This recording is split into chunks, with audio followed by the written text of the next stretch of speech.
Egy lecsúszott család alattomos tervet teszel ki, hogy beférkőzzön gazdagékhoz. Minden simán megy egészen addig, míg a korábbi házvezetőnő titka ki nem derül. Vajon mi rejtőzik a luxus villa mélyén, és kik az élősködők? Ebben a videóban az Élősködők című thriller dráma történetét foglaljuk össze. És hogy érdemes-e megnézni? Az a videó végi pontozásból kiderül. Akkor kezdjünk is neki!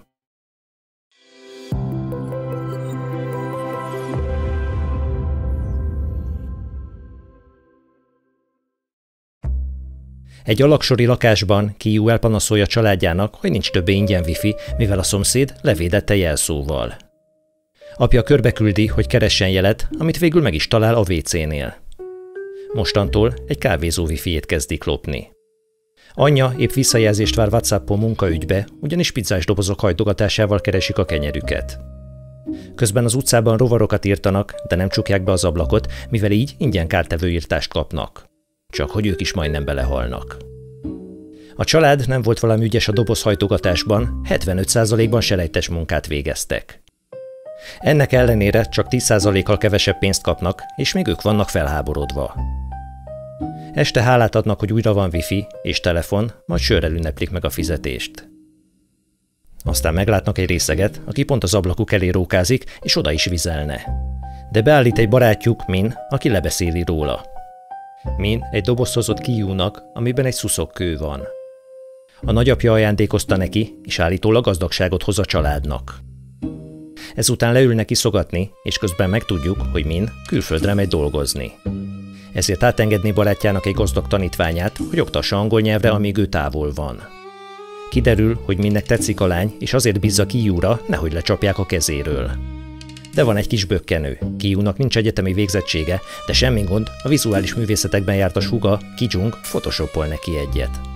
Ami szerintem nem is csalás, mert jövőre úgyis egyetemre akar menni. A fiú kisvártatva megérkezik leendő munkaadóihoz, ahol a házvezetőnő fogadja. Elmondja, hogy egy híres építész tervezte a házat magának, de azóta már más népek lakják. A ház úrnőjét nem érdeklik a papírok, mivel Kyut Min ajánlotta, akiben megbíznak. De az fontos, hogy legalább olyan jól tudjon angolul, mint barátja, ezért megnézné, hogyan tanít. A fiú, akit ők csak Kevinnek fognak szólítani, mert hát mindenkinek kell egy amerikai név is, megtartja az első órát.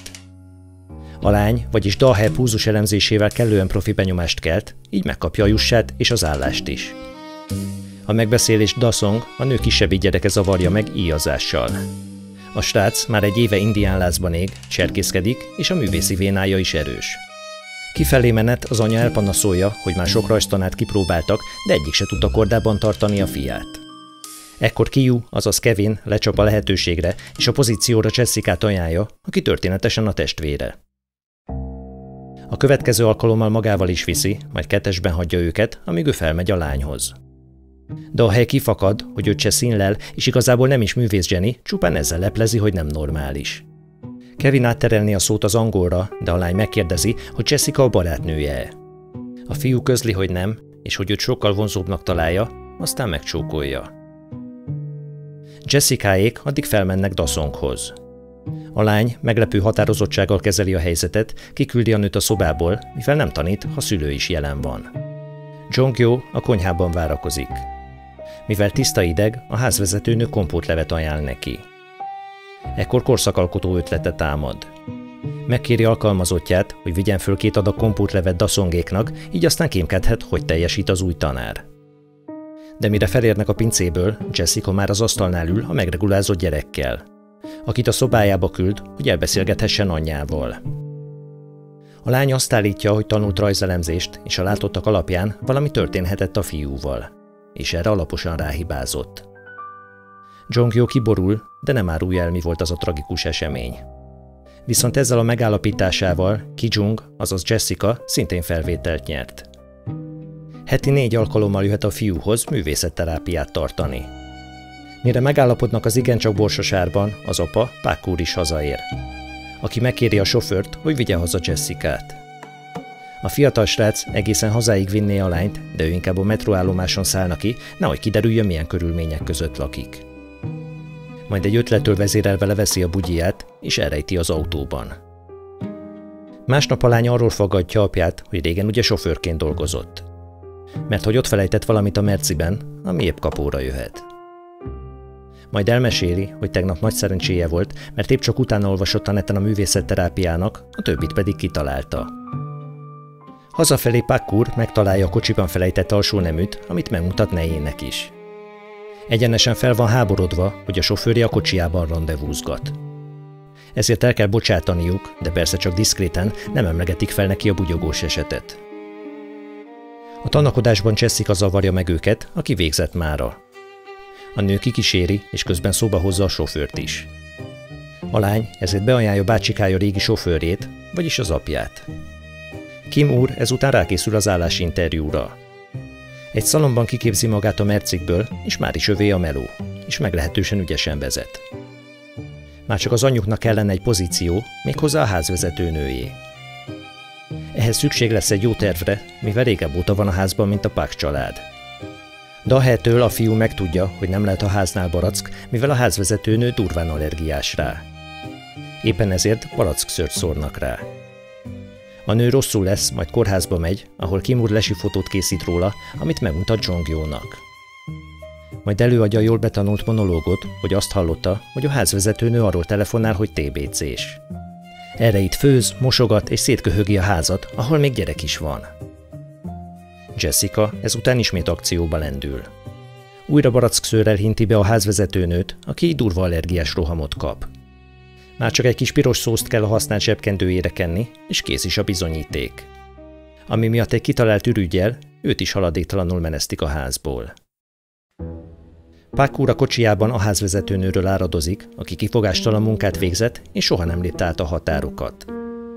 Egyetlen negatívuma volt, hogy túl sokat evett, annyit, ami 2 embernek is elég lett volna. Szükségük lesz tehát egy új alkalmazottra, mivel neje nem tud takarítani, és a főztje pedig ehetetlen. Kim átad egy névjegykártyát a nem létező The Care cégtől, ami tapasztalt emberek közvetítésével foglalkozik. Jong-jo fel is hívja a számot, amit Ki-jung vesz fel. A kiközvetített házvezetőnő munkába áll, és boldogan szolgálja fel az immár nem tiltó listás barackot. Később férjével együtt segítenek bepakolni az apának, és ekkor Dawson kiszimatolja, hogy ugyanolyan a szaguk. Majd hozzáteszi, hogy Jessica is ilyen szagú. A csalók otthon azon tanakodnak, hogy talán különböző szappanokat kellene használniuk, de Ki-jung megállapítja, hogy a szuteréntól bűzlenek. Másnap a gazdag család összepakol és kempingezni megy, így az élősködők ellepik a házat.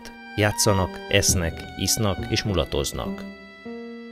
Kiu még Dahe naplóját is elolvassa, aztán közli a családdal, hogy egy nap majd a lány apja elé áll, hogy hivatalosan is együtt lehessenek. Ha összeházasodnak, akkor színészeket vesz majd fel, hogy eljátsszák a családját. Mikor már meglehetősen illuminált állapotba kerülnek, a régi házvezetőnő jelenik meg a kaputelefonnál.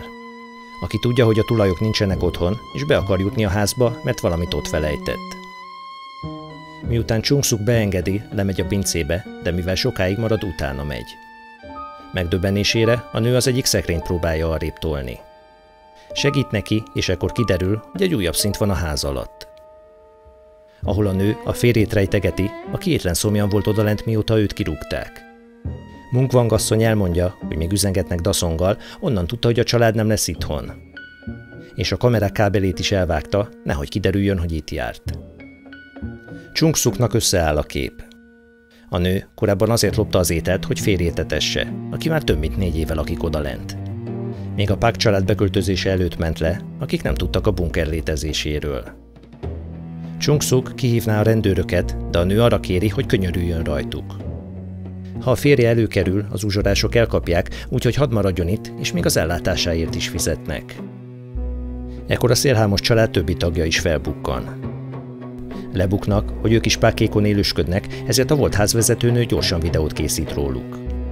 Majd megfenyegeti őket, hogy elküldi a felvételt a tulajoknak. Ezzel sakban tartva a családot, felmennek az emeletre.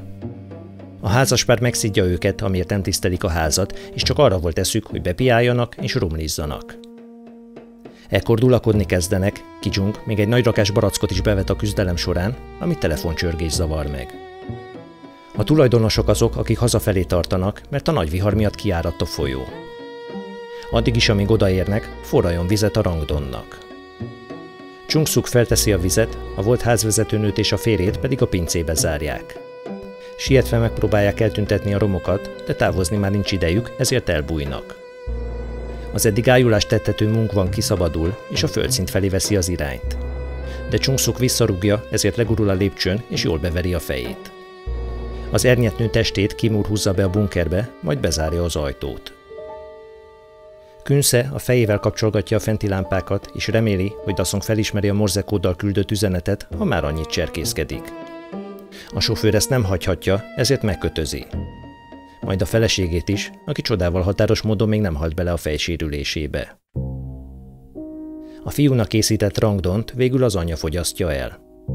Ekkor megnyílik Chung-Suknak, és elmeséli, hogy fia nincs túl jól, ezért van szüksége a művészetterápiára. Egyik este ugyanis kisúrant a szobájából, hogy tortát csenjen, és meglátott a pincénél egy szellemalakot, amitől rohamot kapott. Az élősködőknek már majdnem sikerül kilopakodniuk a házból, de Dasong úgy dönt, hogy nem érdekli a rossz idő, ő akkor is sátrazni fog. A szülők ezért a kanapén éjszakáznak, hogy szemmel tarthassák. Nem tudván, hogy az asztal alatt ott lapul a Galád család. Pak urat a kanapén fekve megcsapja Kim szaga, amit pudvásretekként jellemez, és nem érti, honnan jöhet. Aztán bűz ide vagy oda, elkezdi taperolni az asszonyt. Mikor végre elaludnak, a család kap az alkalmon, és kisúrrannak.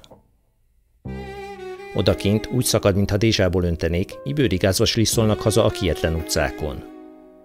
Csak hogy a lakásukat teljesen elöntötte a víz, mivel nem zárták be az ablakokat. A WC-ből is bőszen bugyog felfelé a szennyvíz. Az igen. Megpróbálnak kimenteni ezt-azt, de a fiú csak a korábban kapott bőségkövet csapja a hóna alá. Közben a pincében Mungwang magához tér, de elég rossz bőrben van. Elmondja férjének, mit tettek vele, aki ezt fejét nem kímélve lemorzézza. A kisfiú, aki nem tud aludni odakint, észreveszi az üzenetet és felírja. Eközben Kimék egy tömegszálláson folytatják az éjszakát, ahol Kiú továbbra is csak a követ ölelgeti. Reggel Pak asszony hívja Jessicát. Egy születésnapi zsúrt tartanak Dasongnak, ahova őt is szeretettel várják. Dahe javaslatára Kevin is meg van hívva, és mivel sokfelé kell menni vásárolni, Kimúra is szükség lesz. A kocsiban Chongyot megcsapja a sofőr pudvásreteg szaga. Ezt Kim úr észreveszi, és eléggé rosszul érinti, hogy folyamatosan fintorognak rá. Kiú a lánnyal csókolózik, de az esze máshol jár. A partira gyülekező embereket vizslatja, akik még egy ilyen septében bejelentett bulira is elegánsan, stílusosan öltözve érkeznek. Megkérdi a lánytól, hogy ő szerinte illik-e egy ilyen társaságba. Amire a válasz igen. Ekkor előveszi a táskájából a követ, és le akar menni vele a pincébe. A kertben Pak és Kim urak Indiának öltöznek.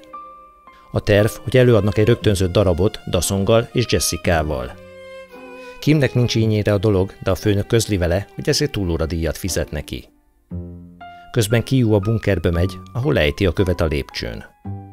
Mikor megnézné, hogy az időközben elhúnyt Mungwang hogy van, a férje elkapja hátulról egy hurokkal, majd kiköti. Aztán felveszi a követ, de mikor lesújtana a fiúra, az félrehajol, így kiszabadul, és a földszint felé veszi az irányt. Ahol felakad az ajtóban, így üldözője beéri, és ismét lesújt rá. Majd iszik egy kis kompótlevet, aztán még egyszer fejbe dobja a kővel. Odakint javában zajlik a születésnapi parti. Künsze magához vesz egy kést, és a kertbe indul. Közben az emeletről Dahe jön le, Kevint keresve. Az őrült fickó ekkor Kijunkhoz szalad, és ledöfi.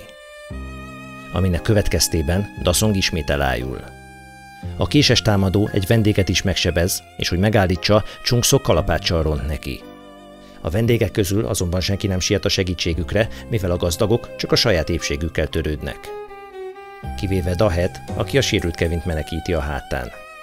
Kimet, miközben a haldokló lányát próbálja menteni, Pak úr arra utasítja, hogy vigye el innen őt és családját, vagy legalább adja oda a slusszkulcsot. Amint odadob neki, de az félúton a földre esik, amíg mindig dulakodó Chung-Suk és Künsze alá. A férfi ledöfné a nőt, aki elhajol, majd egy nyásra oldalba szúrja a támadót, és a lányához siet. Pak úr a leszúrt férfihoz lép, hogy kivegye alóla a kulcsot, de még ebben a helyzetben is fintorogni kezd a pudvaszaktól. Ettől Kim úrnak elgurul a gyógyszere. Felveszi a földről a kést, és szíven döfi munkaadóját. Aztán elmenekül. Kiú egy hónappal később tér magához. Egy nyomozó rögtön ki akarja hallgatni, de ő csak vígan kacarászik, ami az agyműtét után gyakran megesik. Büntetteik miatt bíróság elé állnak, de megússzák felfüggesztettel. Ki-Jung viszont belehalt a sérülésébe. A hírek sokáig róluk szólnak, jelenleg is keresik az apát, akit mintha elnyelt volna a föld. Kyu egy közeli hegyről figyeli a házat, és egyik nap villogásra lesz figyelmes. Kiderül, apja üzen neki a bunkerből. Aznap ugyanis, miután kiment a kapun, visszaosont a garázson át, és elbújt odalent. Mivel nem könnyű eladni egy olyan házat, ahol gyilkosság történt, a ház sokáig üresen állt. Emiatt élelme nem volt sok, de legalább el tudta temetni Mung-Wang asszonyt. Később az ingatlanosok rászednek egy német családot, akik nem tudnak az esetről. Így már nincs egyedül, de mindig, amikor felmegy élelemért, az életét kockáztatja. Az üzenetet minden este le fogja játszani, hát a fia észreveszi és megfejti. Kyu hazasiet, hogy megírja a választ, amiben elmeséli a tervét. Rengeteg pénzt fog keresni, és megveszi a házat, így újra láthatják egymást. De addig is azt kéri apjától, hogy vigyázzon magára. És akkor nézzük, hogyan értékeltük a filmet. Az Élősködők egy műfajokon átívelő koreai társadalmi szatíra, amely mesterien ötvözi a fekete komédiát a thrillerrel és a drámával. A lassan kibontakozó történet egyre feszültebbé válik, miközben nem spórol a meglepő fordulatokkal, sem a társadalomkritikával. A jól megkomponált képek, a fokozatosan épülő káosz és az árnyalt karakterábrázolás miatt nálunk 9 pontot érdemelt ki. Írd meg kommentben, hogy te mit gondolsz a filmről, és hány pontot adnál rá a 10-ből. Köszönjük a megtekintést, és találkozunk a következő videóban is.